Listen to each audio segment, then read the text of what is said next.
লজ্জায় পুরুষ পুরুষ এক সাইডে যায় না। আগে তো আজীবন ছিল আমাদের মা চাচিদের আমলে,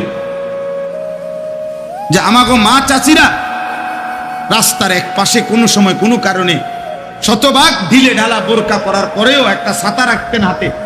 আমি তো দেখছি, আমার বয়স তো 900 বছর নাকি, আমি তো দেখছি ছাতা রাখতেন রাস্তার এক পাশে, কোনা আরেক দিকে ফিরা মহিলারা দাঁড়ায় থাকতো যতক্ষণ পুরুষ পার না।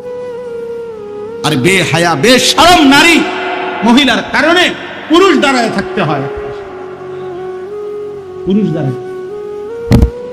আমার জীবনেও আমি ছোটখাটো যে কয়বার বাজারে মার্কেটে গেছি, কোনো কারণে বহু দোকানদার পরিচিত বলছে, হুজুর মহিলাদের কারণে তো হাঁটতে পারতেন না। মহিলার কারণে পুরুষ তার ইজ্জত নিয়ে হাঁটতে পারে। কোন মহিলা যদি